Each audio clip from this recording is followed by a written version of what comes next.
Hello, everyone, and welcome to today's webcast, the 2019 State of Academic Libraries Benchmark Survey, brought to you by Library Journal and Ex Libris, a ProQuest company. My name is Bob Banerjee, Ex Libris Marketing, and I'll also be your moderator. So recently, Ex Libris sponsored the 2019 State of Academic Libraries Benchmark Survey, which was administered by our good friends at Library Journal. From that wealth of North American data, that was the scope of the survey, we developed an in-depth analysis, which many of you read before, have read before coming to the webcast today. We were asked many times by people since we published that report, to actually bring it to life with an open discussion with multiple points of view, and that's where we find ourselves today. So it is with great pleasure that I introduce my three panelists, my three subject matter experts. I've asked them not only to articulate their own points of view, but also the points of view of their institutions, but where possible also to share insights from their peers at other institutions. My three guests on the left-hand side do happen to be Ex Libris customers, but for today, I've asked them to only mention the company or its products if it serves to make a larger point. Otherwise, I trust you'll find the session to be vendor neutral and objective. So with that, I'd like to introduce Dennis, John, and Michael. Dennis, would you like to tell us a little bit about yourself? Yeah, I'm Dennis Swanson. I'm currently the Dean of the Livermore Library at the University of North Carolina at Pembroke. I'm in my fourth year here. I have about 30 years overall experience in libraries, and I always tell people this is my third life. In my first life, I was a Los Angeles policeman for 15 years, and then I was at another school in California for about 24 years. So I'm happy to be here. Thank you. John? Yes, I'm John Winslow. I'm Dean of Libraries at California State University, East Bay. I've been here about 6 years. You can read a little bit about me on the slide. I'll tell you a little bit about East Bay, where California State University system is the middle tier of the California State higher education system. The University of California system that does doctor's degrees, research institutions. The community colleges are two-year schools, so the California State University system is sort of in the middle. We offer a master's degree. So East Bay, we have about 13,500 students, and most of our students are first-generation college students. Many of them come from underrepresented minorities. So it's a little bit about our school. Nice to talk to you all today. Thank you, and welcome, John. And Michael. Hi, I'm Michael Levine-Clark. I'm the Dean of Libraries at the University of Denver, and you can read my bio there. I've been here for about 20 years in various different positions. The University of Denver is a private institution, a doctoral institution that has about 10,000 students, pretty evenly split between undergraduate and graduate students. Fantastic. Thank you very much, and welcome to all three of you. I am Bob Banerjee. I'm part of the marketing group at Ex Libris. That's enough about me. Let's move on. The agenda is very simple. I'm going to do 2 slides on what the scope of the survey was, and then I'm going to jump into about a dozen slides that pick on particularly interesting highlights from the survey, and then we'll open it up for Q&A. So with that, a little bit about the survey itself. So 244 higher education, higher ed institutions, North America, so US and Canada. And there you see by job category about half the people were dean and director level, but there were other groups as well. And for a finer breakdown, if you can see the details, or when you download the slides, you'll be able to see that by specific job function, there's that breakdown for those that would like to see. And doing it by FTE, or full-time equivalent students, or full-time enrolled students, we have a fairly healthy mix, I think. It's roughly equal parts. At the smaller end, we have about 40% that are at institutions with less than 2,500 people, students. At the other end, we have 30% that are 10,000 or more students. And in between, we have about a third, 30%, that are in the 2.5K to 10K range. So I think between those 244 institutions, we've got a fairly good breadth of small, medium, and large. All right. Let's go into the first one. So this is the first slide. So according to the ARL, over the last 30 years, on the left-hand side, libraries saw a continuous and constant decline in the share of the university spend for 30 years. So we asked, what is your outlook for your budget over the next 5 years? And what we see on the right-hand side is that most people believe that it has leveled off. They expect there to be largely it to be remaining the same over the next 5 years. A smaller percentage, 28% or so, said it would shrink, and 25% said it would grow. So equal parts basically are saying it will shrink or grow. We don't have updated information to share the total college spending beyond about a decade ago. So maybe the library share is continuing to shrink. But Dennis, what are your thoughts? What is your take on this? Is this a turning point? Do you share this apparent optimism? Well, I'm optimistic by nature. I'm not sure I'm optimistic in terms of the national trends. My school, for instance, right now we're without a budget. The state is on a continuing resolution, so we have the same budget as last year, and the percentages are slightly different. But our school has seen the same drop since 1982. Library expenditures have dropped about 50%, although we started at a higher percentage. So and the number that I'm more concerned with is that within the larger academic affairs budget, the whole university is one thing, but within academic affairs, those drops seem to be parallel as well. They're becoming less within the academic section of the budget as well. Thank you. John? Yeah, I don't know if this is a controversial opinion or not, but I kind of looked at the survey and kind of thought about the declines in the percentage of university funding that goes to libraries since 1982. I think that, a large part of that is actually due to technology. I mean, since 1982, we've had the digital revolution. I could argue that it's become much less expensive, in terms of the total overall university budget to do the things that libraries have traditionally done, such as provide access to, to the scholarly record. The price hasn't gone down as much as we would like due to the fact that some of our journal publishers have, kind of market power and, monopolies and are able to charge more than we think they should. But really, the cost of providing access to scholarly resources has gone down, and we sort of see a corresponding decline in the amount of the academic budget going to libraries. So I think, I think the overall point of the survey and kind of what you all were getting at is that, so what do we do with those resources freed up from providing the traditional, services that libraries do? I think there are a lot of other things that libraries can do that serve the, academic mission,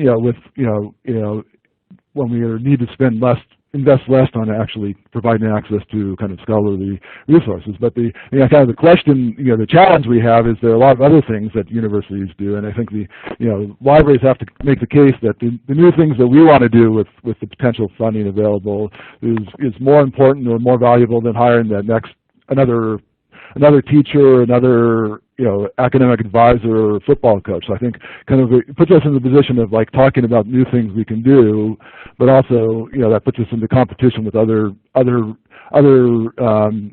units in the university that have other needs that they need to kind of need to be funded. So I think it's a really interesting survey because it kind of gets at some of the different ways that we're trying to use some of the new things that we're trying to do to serve the academic mission.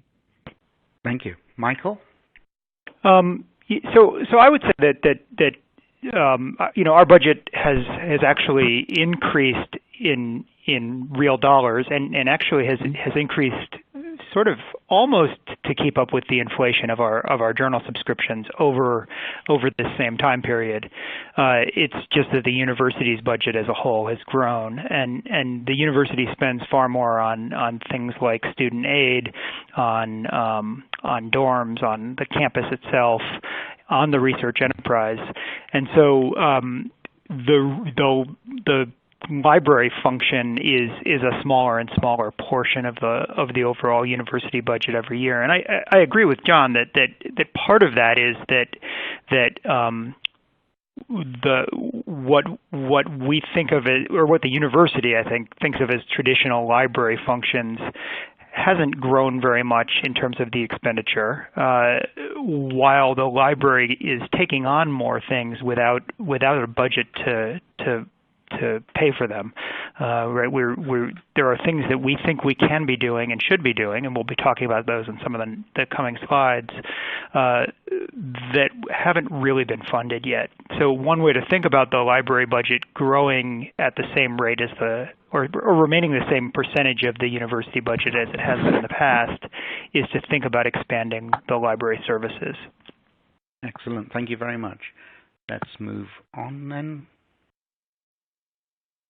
So we asked, do you believe that if the library expands its remit, so further expands its role in the university and can demonstrate incremental value, is it possible, or does this already happen, that the library can justify greater budgets?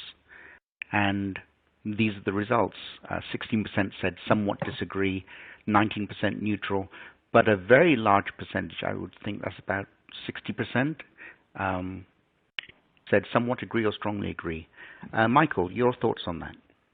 Yeah, I mean, so I think about this question a lot, actually.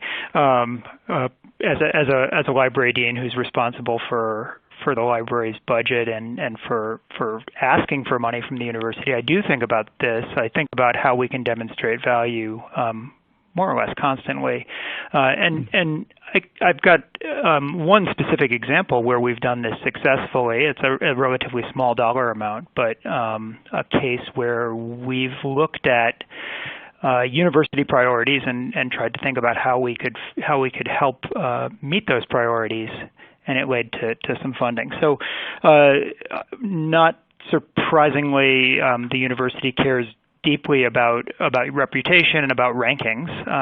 This is something that every university thinks a lot about, and we went to the provost's office and said, we think that we can help curate faculty publications, help assign orchids to our faculty, help do a better job of cleaning up metadata about faculty publications in the campus information systems, help with making sure that author affiliations are correct and correctly reported to Scopus and Web of Science and other places. And by doing so, that helps with reputation in the university, and it helps with citation count, and it helps with hopefully improving the ranking of the university in the different ranking systems. And we asked for money, and there's a pool of funds for supporting the university's strategic plan, and we were able to tap into those funds to get a 2-year position to do this work as a pilot.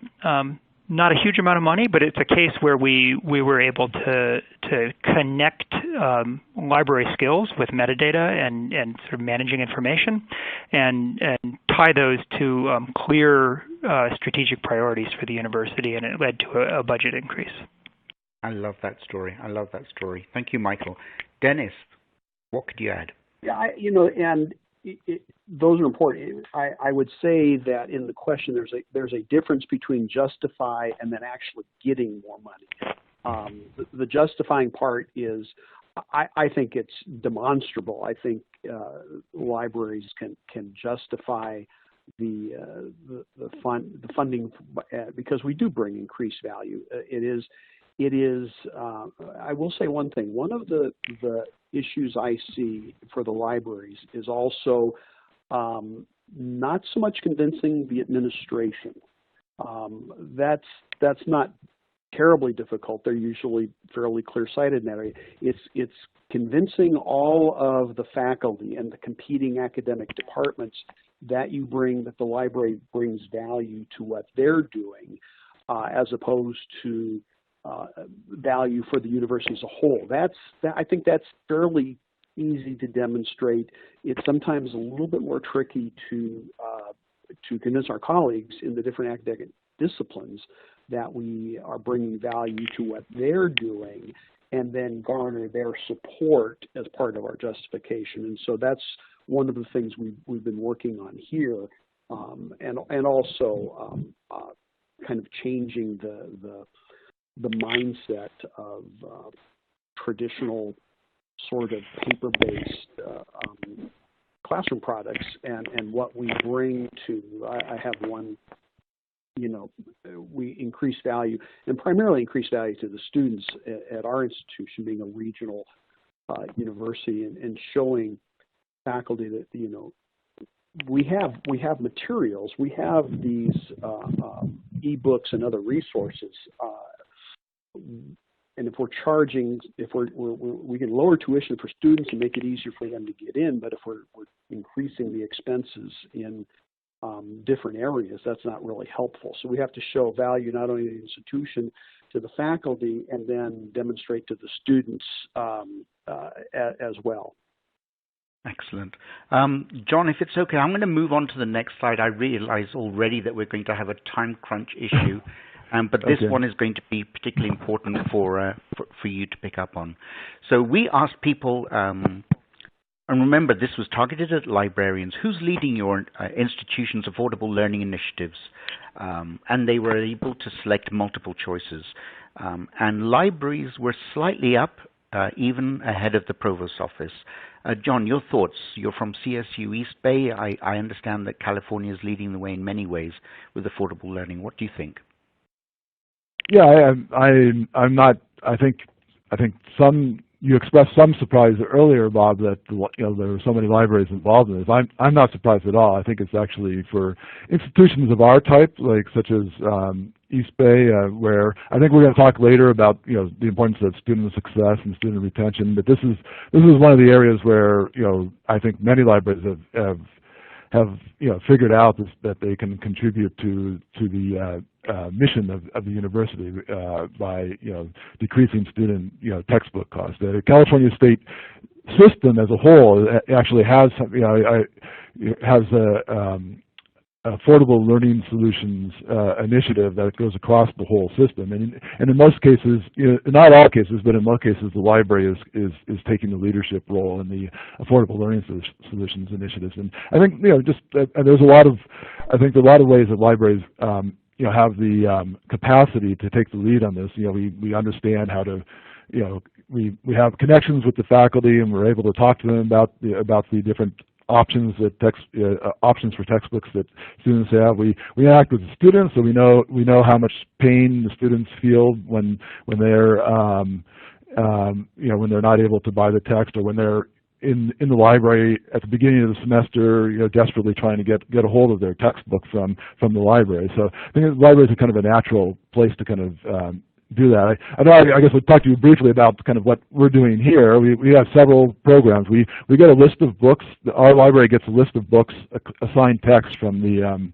bookstore each semester before the semester starts, and we're able to do a few things with that. We identify all the books that we have available as e-books that are also assigned text, so we have a list and kind of make those available to students who want to use library e-books instead of to purchase the text. We also have a fund based on a student fee where we buy textbooks and put them on reserve. We have about 1,000 books on reserve right now. We also have I don't want to take too much time. We also have a state grant where we're actually encouraging faculty to kind of adopt lower cost text in their classes, and we kind of provide them support and training, but also kind of give them some grant funding so they can kind of do the work needed to kind of change from a more expensive text to a less expensive text in their class. I love to hear it, especially with 2 kids at the moment in college. I love to hear that story. Well, we'll save you some money, Bob. Yeah. Michael, over to you. Yeah, so I think perhaps why there's maybe some surprise about seeing libraries in the lead in this is that certainly thinking from a doctoral perspective, it's a new thing for us to start to be talking about course material to support course learning. Research libraries traditionally say we don't buy textbooks, this isn't really what we do, but you're now starting to hear more and more about large research libraries participating in this arena, and I think starting to recognize that it's a thing we probably should have been doing all along by saying we don't do textbooks, we don't support materials that are purely for teaching. I think we've also been sending the message to our institutions that really all we're about is research, and that teaching and learning are secondary, or maybe not even secondary, maybe not even part of what we do, which is not a message we want to be sending to our universities. So I think that you're seeing a shift here in how especially research institutions are thinking about textbooks and about affordable learning. Okay, thank you. Dennis, a quick wrap-up? Yeah, and we're experiencing the same thing. We're doing more as a system, and I know that the UNC system library deans, we meet regularly as a group, and we've been leading in terms of open resources and grant funding and things like that. It's actually come through the ULAC is what we call the library deans working together, and more of a system-driven funding. But that's where we've been leading in terms of that. So I'm not surprised that the libraries are involved at that level. Excellent.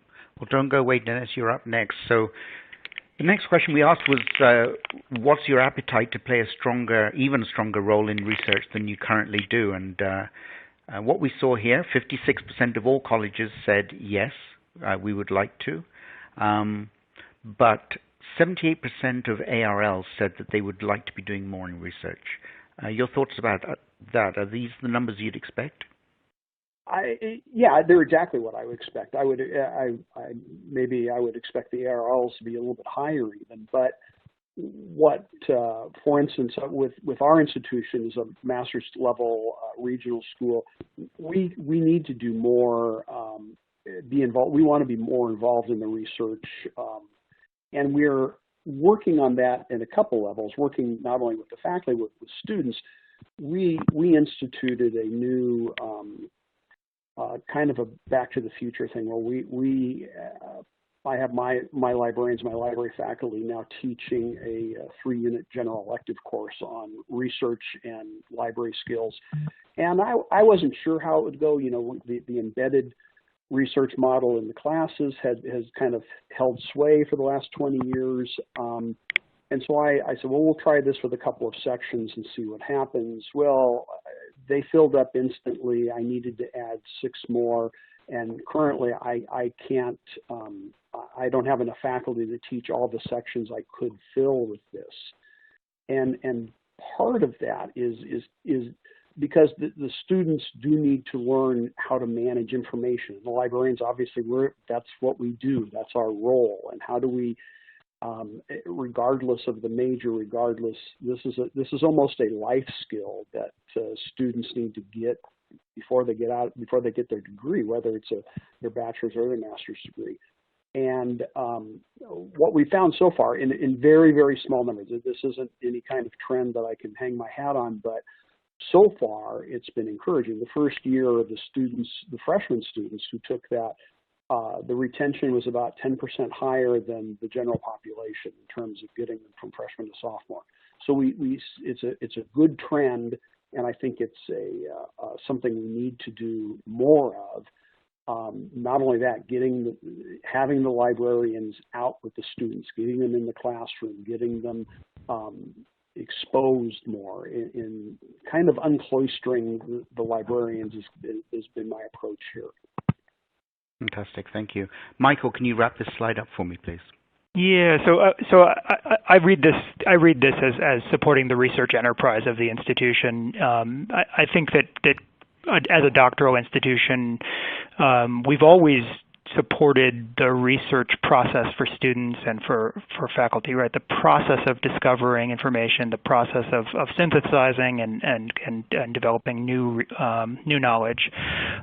where I think the trend is going, and why ARLs are saying we really need to be involved in this, is that the process of managing grant funding, the process of making sure that the research data is being preserved and preserved according to whatever the rules are from a funding agency, making sure that an open version of an article is being deposited somewhere, right? Making sure that we're complying with funder mandates is incredibly important, and the library can and should be playing a role in that regard. And it's a relatively new thing for libraries to have to do, because it's a relatively new thing for there to be these sort of post research requirements related to grant funding. Fantastic. Thank you very much. Now for the hardest slide to read of all. Basically, this is a heat map. Down the left-hand side, we see various topics or concepts, and we ask people to rate how important those, whether those topics were important to the mission statement, and along the x-axis up there, you have the different types of institutions. I asked my three guests to pick one particular topic and to drill down. Dennis, why don't you go first? Well, and I've talked about this already. It was the student retention. I think the library, we have the motto of our school, as it were, is changing lives through education, and we've worked on the library motto being enhancing education through research. And so the student retention part of that is I think something that we can contribute to probably more than anything else. We can provide the research, we can support the research, we can do all the traditional things that libraries do. It's also the student retention, I think, is key. In that course that I talked about, has been important, and also just providing space, providing the library as space, that the library is kind of where students go anymore. With the internet, with all of the things going on with technology, I mean, students could sit in their dorms or sit at home somewhere and never be involved. And I'm trying to change that a little bit on the campus and make it a place where students come again and are involved, and we have the right professionals in librarians to help and to work with that. And I think it makes a difference. I think the libraries can make a big difference in student retention. Excellent. Thank you, Dennis. John, which is your choice?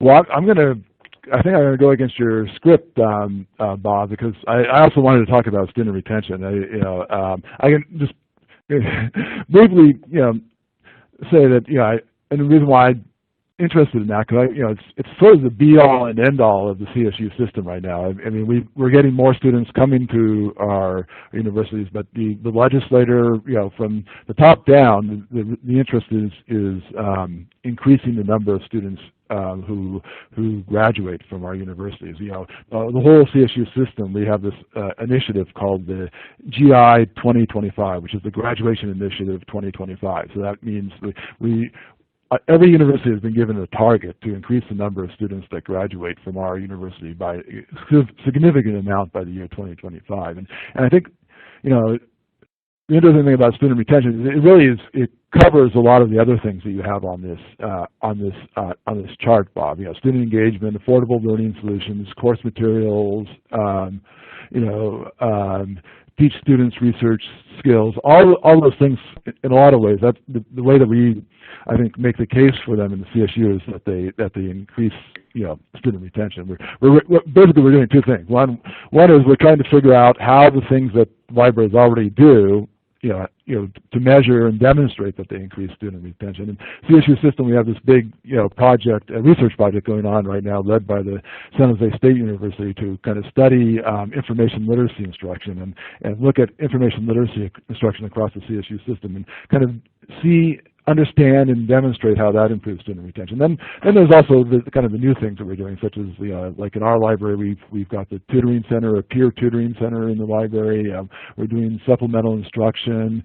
Just this semester, we started doing Excel and SPSS workshops in the library. What happened was we kept getting students coming into the library that wanted help with kind of these software programs, and there was no place on the university to get it. So we basically said, kind of what the hell? If nobody else is doing it, the library can do it. That's kind of the thing that the library can do. We have kind of like interaction with the students, and we kind of know, we see them come into the building, we know what they need, and I think we have a lot of flexibility in kind of being able to kind of figure out programs that really support students. So I apologize for just staying on the student retention one, but I really think that's a from my perspective, that's sort of the key one for making the case for libraries in the CSU system these days. Thank you for sharing that, John. Michael, since John just completely went off script and showed complete disregard for me finding that red circular PNG and circling it around the thing that he was meant to talk about, you tell me which one you want to pick on here. Well, I think student retention was actually circled for me at the doctoral, for the doctoral granting institutions, and I do want to talk about it.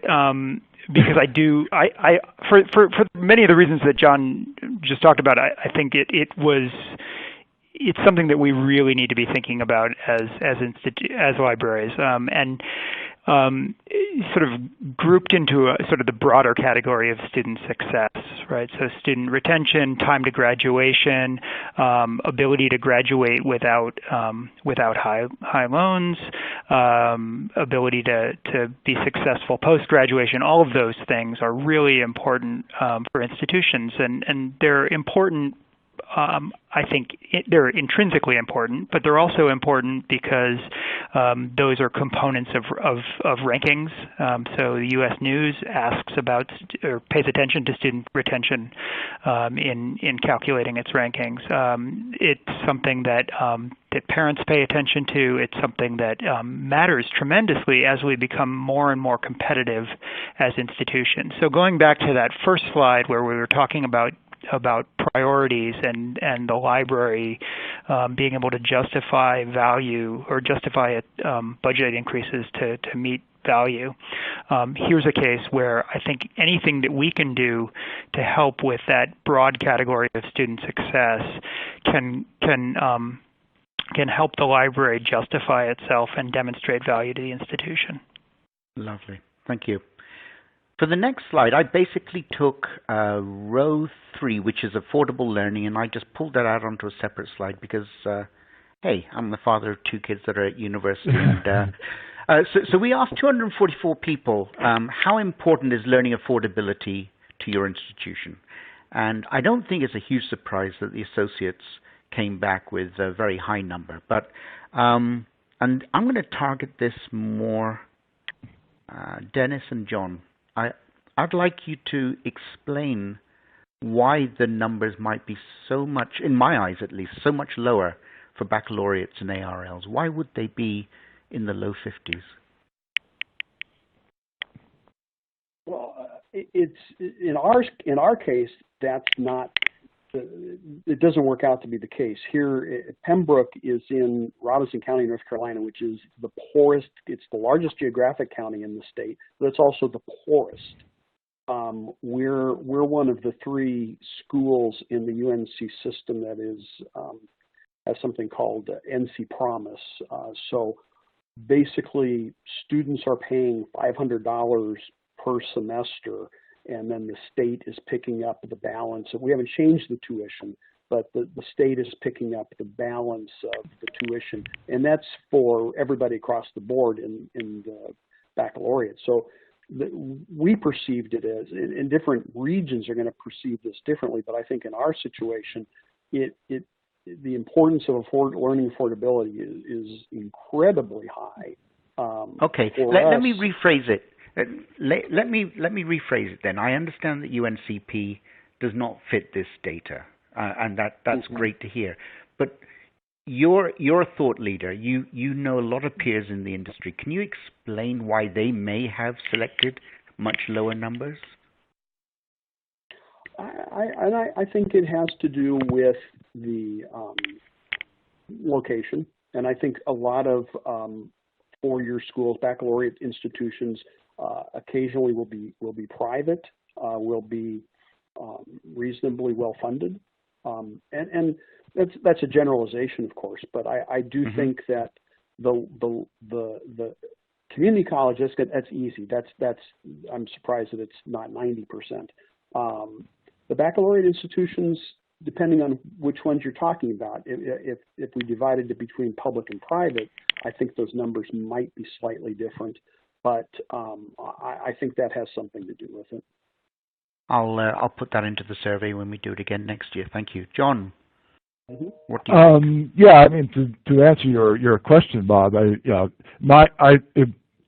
to some extent, it would be a matter of speculation for me because I'm at an institution, it sounds like Dennis's, where many of our students are low income. Affordability is an extremely important thing. I talked earlier about kind of what we're doing for in terms of affordable learning solutions here and throughout the CSU. I mean, but I would speculate is that if you're dealing with 4-year private colleges where tuition is much higher than it is here. You've got a different type of student body.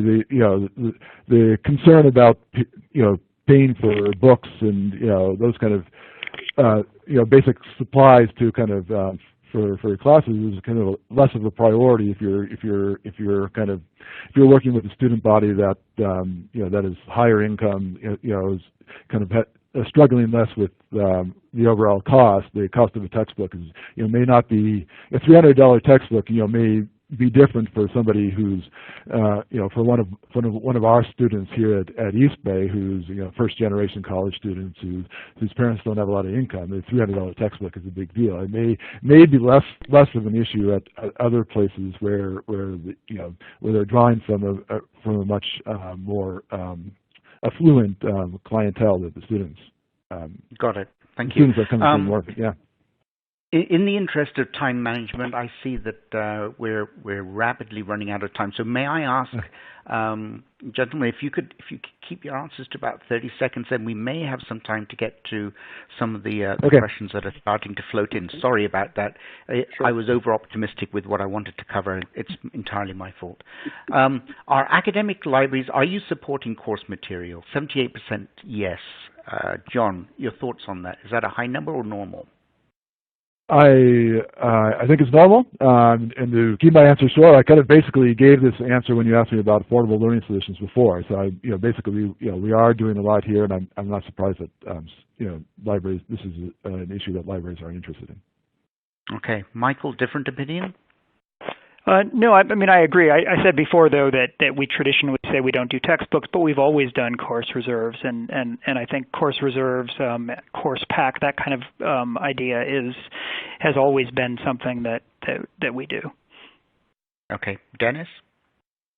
Yeah, I agree with that. I think the traditional course pack or reading syllabus concept is obviously changing, and I think libraries can be leading that even more than this number might indicate. Got it. Help me unravel this slide, if you would. John, I will ask you to go first. So we asked librarians whether their students use course packs. And, okay, so 43%, 44% yes, but 36% said, I don't know. Should I be surprised that so many don't know? I don't think so. My guess, again, this is a speculation. Course pack is like an old-fashioned term. I mean, when I was an undergraduate in the '80s, I used to go pick up my course pack at the copy center at Berkeley. So I don't know if people are thinking that's kind of an old-fashioned way to do it, and it's kind of been, what the course pack used to do has kind of been moved into the learning management system in a lot of cases. So my guess is a lot of people don't even use that term anymore, and that's what my speculation is about why 36% don't really know what's going on with the course packs. Okay, thank you. Dennis? Yeah, I'd agree with that. I think we're all in various stages of transitioning to learning management systems, and I think even not only are some of the librarians sketchy about that, I think some of the faculty are sketchy about how it works and how they use it. And sometimes, unfortunately, we buy, nice shiny new things to use to make things better, and then we haven't budgeted enough money to actually train the faculty and the people, the librarians who actually need to use this material, how to use it effectively and efficiently. Got it. Thank you. We asked the 244 people, does your library actively support the creation of reading lists? And the reason we asked this is because we as Ex Libris, of course, we were exploring whether it said anything about the opportunity for librarians and instructional designers or faculty to collaborate and reuse existing material that might be available in the library rather than leaving it to faculty and instructional designers alone. John, what do you think about this? Over half the people said yes, but a huge number said no. Does it say anything about the opportunity? Yeah, I think it's an opportunity. Our library, we basically, my understanding is, even before I got here, about when the learning management system became more used, the library got out of the business for a while of creating e-reserves, just because I think there was the belief that, why does the library need to do it? The faculty can take care of it themselves in the learning management system. I think but I think it's definitely an opportunity. We're looking into going back to it. Not to promote Ex Libris projects, but but that's one of the reasons why we're experimenting with Leganto right now. Is that we think we think maybe we were too quick to kind of give up the support for course reading lists, and that by getting the library more involved, we can help direct faculty to materials that that don't force the students to pay twice for something that the library's already paid for. Right. What I don't understand, forgive my ignorance here, I don't understand how, without technology, how can I as an instructional designer or a faculty member know what is freely available or an OER or whatever it might be that I can tap into for feeding to the students? How is it possible without some kind of technology or process? Well, I mean, the learning management system is a technology, right? We don't look into it too much.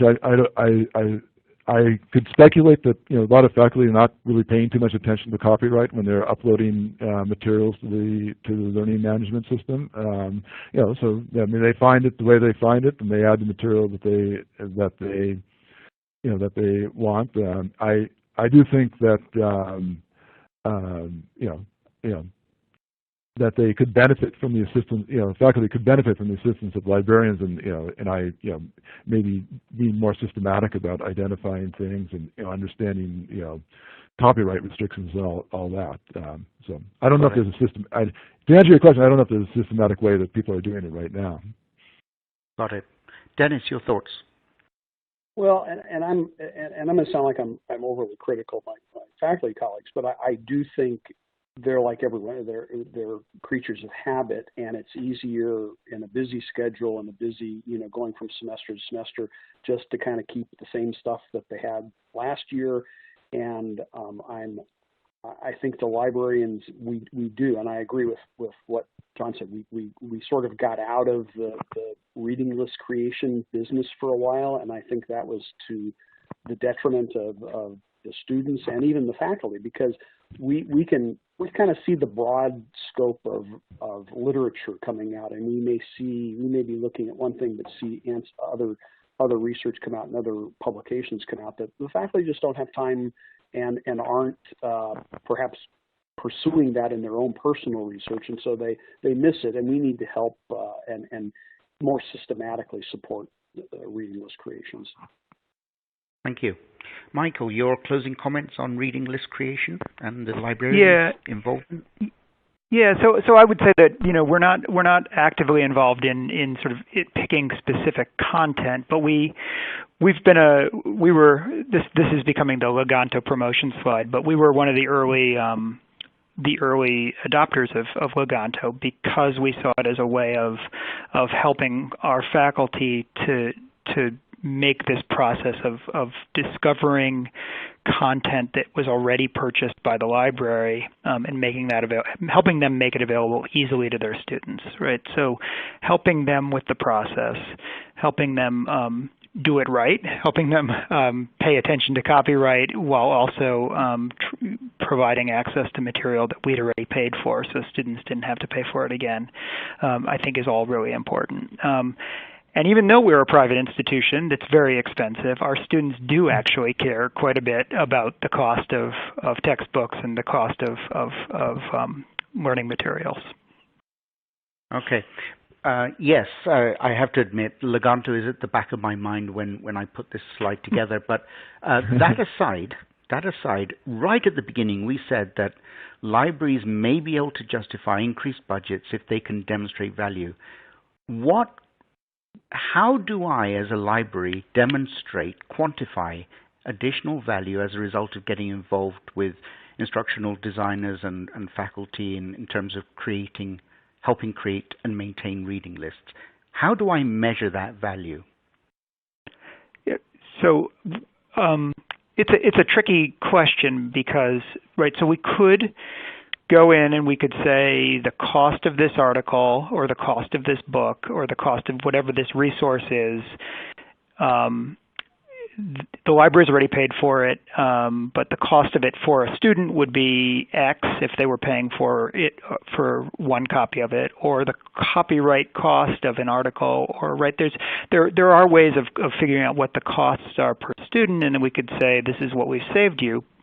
But I think the reality is that it would be very difficult for, at least in my institution, it would be very difficult to then go to the institution, to go to the provost's office and ask for money to cover that, because right now that money is coming from students, right? There's not a university budget that is paying for course materials. The student is paying for course materials, so there's not a place to pull into that. And then there's the added complication of the fact that the bookstore is not a university-owned bookstore. It's a contract, and they have an interest in continuing to sell these sorts of materials. So I think this is a case where it's actually far more complicated and not as easy to go to the university and ask for more money for the library because we're taking on a different role. Because it helps the student, not the university. Yeah, and even though I think that it's clearly the case that benefiting the student benefits everybody, right? And that the university could use that even as a marketing tool, right? That if you come to the University of Denver, you won't have to pay for course materials, but there's not a budget to pull from. So it's not about who it benefits. It's just that there's not a budget for it right now, and that would have to be created from scratch. And there's not sort of an unlimited amount of money floating around the university, sadly. Understood. So I would say sometimes when we think about measuring, if I could comment quickly, Bob, sometimes measuring value is, we kind of go too much on numbers. A lot of times it's just on on kind of qualitative, response. And so for reading list creation, at least, it actually wasn't, I had a different experience than Michael. It was actually pretty easy to get new funding for that here at East Bay. And a lot of it just had to do with the faculty were really interested in it. I think that if faculty can see some benefit in this, making it easier for them to teach their classes, students are reading their papers more, they see better response from the students. We'll see how it goes. I mean, we haven't really implemented Leganto yet, but in speculation, faculty had a lot of interest in this. So I think it's something that faculty see that can make their teaching more effective. That's another way to kind of demonstrate the value. It certainly doesn't hurt that you had a top-down directive to impact affordable learning. So yeah, that also helps, right? It does certainly help. So I think 2 slides left, and we have 9 minutes, and then there's a few questions and answers. So. The involvement of ARLs in the research process. Let me get my notes together here. So we asked 3 questions that you see on the left and totaled up when they said yes or somewhat and very to show that ARLs are obviously already heavily engaged. But over on the right-hand side, I think I see an apparent disconnect between what researchers expect from an ARL and what the ARLs themselves report they say that they're already delivering. In other words, it seems like I don't know, is it a scalability challenge? Why is it that faculties, that the libraries say, we are doing a lot, we are offering a lot of value, we are offering a lot of processes and support, but the faculty expectation is so much lower. Why is there this apparent disconnect? Michael. So I think it's a combination of things. So one of it is that a lot of the services we're offering are sort of STEM focused. They're services that are around funded research, and that's happening pretty predominantly in STEM and some social science areas. So areas that are not funded with grants are probably not perceiving these as services that they need. So I think that's one area of disconnect. And another is we probably haven't done a great job of going out and communicating to the university that this set of services is something that we provide. We know that faculty are, for instance, depositing articles in a place outside the university in some cases.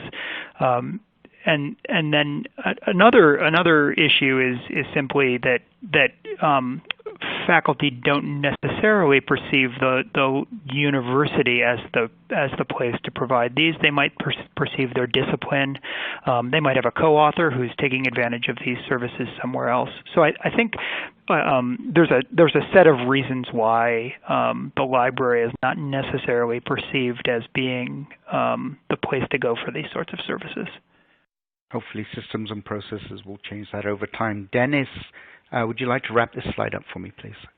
Yeah, I agree entirely. I think that the key disconnect is that we in libraries see the world one way, and we haven't communicated that vision back to the faculty and help them to see what it is we do and how we can help them. And I think sometimes we assume that we've communicated well when we may not have necessarily, and I think we're increasing in that area. At least here, we're trying to do some things to, reach out to the faculty and instruct and make things available in terms of these are the things we can do for you, and please take advantage of them. Not just say we've got this and everyone's happy.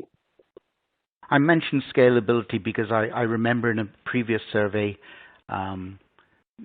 faculty or researchers basically said, yeah, we do most of the work. Sometimes we reach out to the research office, sometimes to the research assistant, but hardly ever to the library. I don't believe that's true universally, but it may be true in individual circumstances. So it may be that the disconnect is just in certain areas, but there's much more alignment elsewhere. All right, my final slide then. Here are 3 takeaways that I took in terms of where institutions currently are versus their importance, the importance of it to their library mission. Affordable learning is one big one. Support for research I see as another one. And scholarly resource access to materials. Closing comments from the 3 of you. Who'd like to go first? Dennis, why don't you go first, since you were first to begin with. Would you agree with these, or would you have a different list? I agree that these are the key things that that we have the most places to work with. Affordable learning, I think, goes without question. We talked about that, and research support is there's obviously the disconnect here is that there's more that we can do that we need to educate the rest of the university about and make that more central to the university's mission in terms of research. And then we can, and the other disconnect, obviously, it looks like we can obviously provide a lot more than the mission maybe hasn't kept up with the library's ability to provide. And so it may be that some missions, the library mission needs to be updated as well. Thank you. John? So my comment on this slide is I think affordable learning is not really broad enough. I mean, as you learned when we all kind of broke your script on that big matrix slide where we all talked about student retention rather than what you circled for us to talk about. I mean, I think really student retention, student success is the broader opportunity. Affordable learning solution. Affordable learning is kind of a part of that, but it's not broad enough to include all the things that libraries are doing. So I think that's the real missing piece in the slide. Got it. It's kind of these things roll up into that. Yeah. Okay, got it. Michael, sir. Yeah, and I agree completely with John on that point. That student success is really clearly the thing that jumped out for me as missing from this slide. And affordable learning matters at my institution. Student success is fundamental, and so I would see that as the key. And the other thing that's missing, and maybe it fits into research support, but it's a little bit different than that, is sort of reputation and sharing information about the research of the university. So curating faculty research, curating faculty profiles, helping communicate about the research and other activities that are going on at the university is something that I think is really important. Certainly is very important for the institution and is something that libraries can play a really important role in. Thank you. And that's everyone. Michael, right? Yep. Okay, good. So with that, I'll switch over to, we've got 2.5 minutes left, and we've got about 83,000 questions coming in. I'll pick out a couple of random, just based on nothing at all. Let's have a look at one. Have any of you done much with open and affordable textbooks? And this is going to have to be the briefest of answers. We have found our small program is very popular with students, but not well known with faculty and admin. Is this an area to show value? Just one of you pick up on that. Yeah, I resonate with their experience. I think they're important, but they're good, but it's hard to kind of get. It's a struggle to get faculty aware of it. So that's why we're using grants, to help encourage faculty to try those things out. Thank you. Another question, can you give a little bit more detail about colleges and universities shifting away from a research model and embracing a teaching or service model?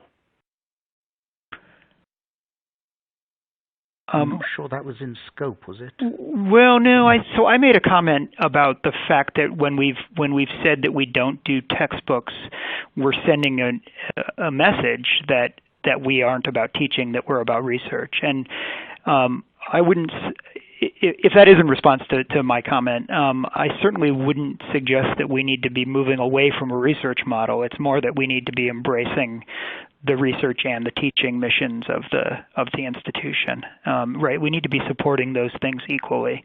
And actually, depending on the type of institution you are, you might support one more or the other. But certainly we as research libraries can't forget the fact that we need to be supporting the teaching mission of the institution. Got it. Thank you. Here's a question. I think it's more of a comment, but I wanted to share it just to be fair. The comment is, many faculty do keep up on the research in their area, so they do know new material that's coming up, and that's, I think, a very fair comment to add to what sure.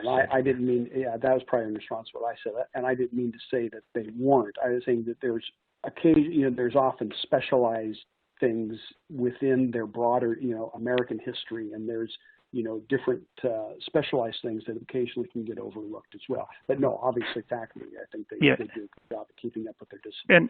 And I'll add to that and say that, there are a lot of people who teach a little bit outside their research area, right? So you might be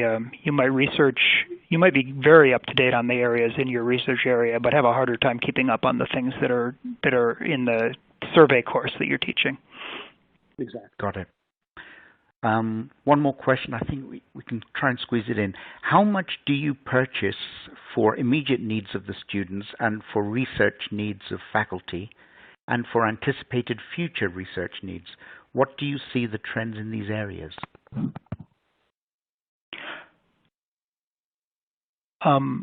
So I can say we don't directly quantify those things. So I am hopeful that when we subscribe to a journal that's supporting research needs, it's supporting teaching and teaching needs for students, and it's supporting future needs, right? That it's doing all three of those things. I will say that you know, we do demand-driven acquisition.